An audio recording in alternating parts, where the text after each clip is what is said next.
Representative Comer. Thank you, Madam Chair. My first question is, Ms.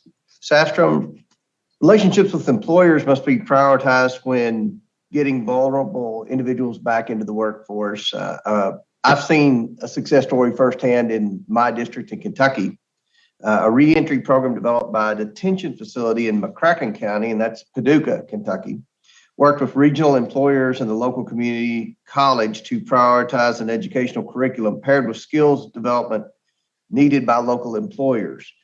They've been recognized by the Department of Labor and the Delta Regional Authority for their efforts. As the economy reopens, what must be done to mirror this success and bring employers to the table in reentry efforts, especially as we consider WIOA reauthorization?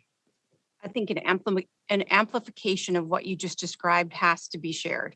Again, part of the mission and the work of the foundation is really to share with all employers, large, medium, and small employers, how other employers in other communities are engaging and actually making it work, that they are formulating partnerships with community-based organizations, workforce development agencies, and have shared outcomes in terms of intending to employ those that they are serving in their local communities. And part of what we're doing in this pilot that we're crafting in Charlotte is exactly that. We're working with each of the organizations within the city of Charlotte we know have a vested interest and are critical stakeholders in ultimately employing this particular population. Once we've learned what went well, where we could improve, our goal is to amplify those outcomes, make any adjustments, and then pilot and then scale those pilot outcomes to other communities and other cities.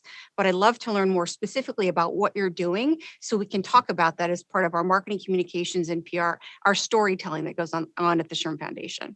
Great. Be happy to share that with Terrific. you more in detail. My last question, Dr. Lattimore, can you give us some insight on what shortcomings past reentry programs have experienced and what pitfalls should future programs avoid in order to support successful reentry and effectively use taxpayer dollars? Yes, thank you, Representative. I'm happy to address that. I think that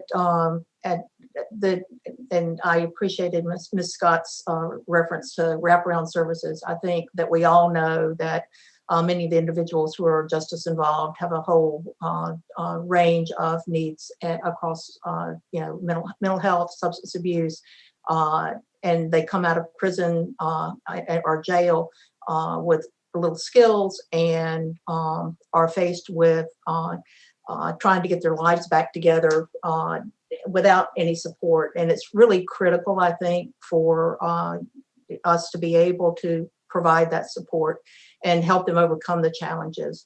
So I think one of the problems, as I note in my written remarks, is that oftentimes grant programs, I believe it's my experience, are just too short to effectively develop, implement, refine a program, and at the same time conduct a rigorous evaluation to assess what the outcomes of that program is.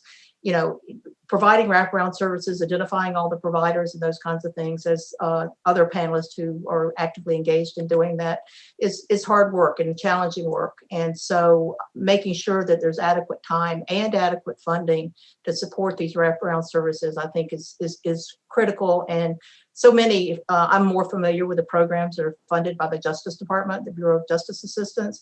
And so many of those grants are 2 years, sometimes 3 years. And that is just not an adequate amount of time to tackle a really complicated and complex problem. Well, great. Hopefully we can have more success stories with this moving forward. The biggest problem in America right now from an economic standpoint is the shortage of workers. And there's never been a better opportunity now to get people back into society, back into the workforce, to get people out of poverty and into the workforce than now. So this is a great opportunity. Hopefully we can work together in a bipartisan way. Thank you, Madam Chair, and I yield back. Thank you. Thank you so much, Representative Comer. I really appreciate your remarks. I mean, it's just a breath of fresh air to hear you say what you just said. Thank you so much.